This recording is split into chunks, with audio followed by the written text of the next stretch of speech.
Donc, suite à ma première vidéo sur la présentation de Flammenfrère V4, je résiste pas à vous présenter effectivement une boîte, un starter force qui permet de pouvoir jouer quasiment avec 100 points. Avec 100 points pour des prix différents de toute concurrence, parce qu'il s'agit de la boîte soviétique de Bagration, du book Bagration, donc qui met en valeur un groupe d'assaut lourd, en fait sur une base de régiments d'artillerie lourde, de canons d'assaut, d'artillerie lourde sur canons d'assaut soviétique. Bon, ce n'est pas très historique, je pense, mais ça permet effectivement d'avoir du beau matériel, et tout ça pour 80 euros. C'est vrai, 80 euros. Hein. Donc c'est pour pouvoir effectivement cette boucle d'armée soviétique Bagration, qui va pouvoir permettre de pouvoir jouer les soviétiques durant l'été 1944, où là ils commencent à être extrêmement efficaces avec du très bon matériel, des compétences même au point de vue de l'infanterie très bonnes, sans parler bien sûr du haut commandement, avec une maîtrise de l'art opérationnel qui n'a d'égal, aucun égal à l'époque au niveau des belligérants. Donc voilà, donc le starter force, donc qui se compose en tout de 12 véhicules blindés,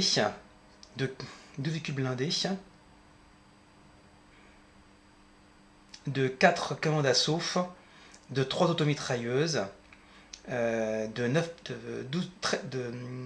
12 plaquettes d'infanterie et de 4 plaquettes d'anti-char. Donc tout ça, vous avez dans cette boîte-là 89 points de budget, en sachant qu'on joue entre 50 et 100 points.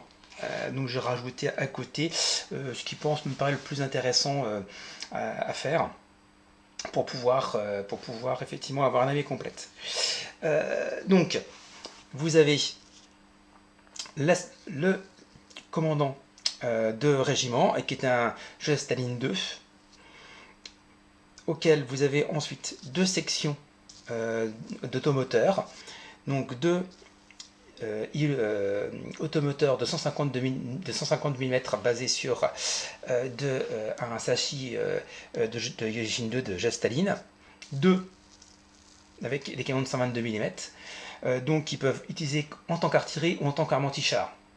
Par contre, dès qu'on les bouge, ils ont des malus, puisque finalement ce sont des canons qui sont difficiles à mettre en place. Dès qu'ils touchent en face, c'est mort. Hein. C'est quasiment mort. Puisque de toute façon, ils ont quand même des AT, capacité anti-tank de 14 pour le 122, 13 pour 152. Et surtout, ils sont automatiques pour le firepower. Ce qui est vraiment... et en plus ils sont brutales, donc c'est-à-dire qu'ils font relancer des jets de dés de sauvegarde pour l'infanterie. Donc voilà, donc la composante de base, c'est le régiment d'artillerie lourde automoteur, auquel se rajoute une section de Joseph Staline de la garde, donc avec du 122 mm, hein, c'est des canons, c'est des chars qui sont assez efficaces, ils ont un front de 10, un AT de 14, un firepower de 2+, en sachant effectivement qu'ils sont quand même vétérans et confident. Motivation, ils sont confident et ils ont les possibilités effectivement de contre-attaque à +3 et de la stand à +3 aussi. Hein. Donc c'est vraiment très intéressant. Ah oui, j'ai oublié de vous dire dans la première vidéo aussi, ce qui est intéressant dans la V4, c'est que vous avez maintenant des mouvements spéciaux qui peut être possible que si on fait un test de compétences, et ce test de compétences va varier en fonction effectivement des armées, mais également des troupes. Hein, parce que de toute façon maintenant on peut décliner chaque compétence avec des valeurs différentes.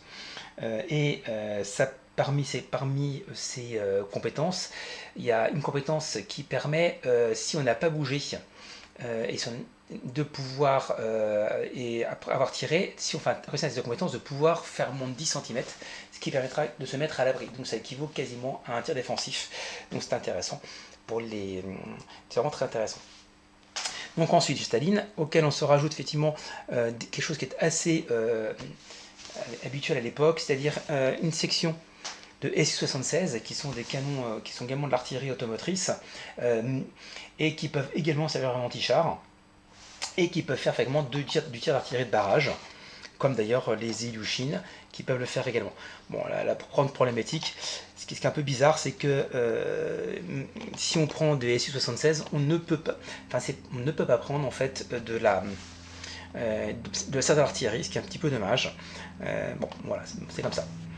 Donc ensuite, vous avez une section d'infanterie qui est une Hero Shock Rifle Company, bon, qui est de l'infanterie soviétique de base, mais moyenne pour l'époque, mais qui permet de tenir le terrain avec 2 mitrailleuses et un commissaire politique qui permet de donner de bonnes motivations, puisque le commissaire politique, tant qu'il n'est pas été détruit, tant qu'il n'a pas été tué, permet d'augmenter un bonus de plus 1 à tout jet de motivation, donc de morale, autour de lui.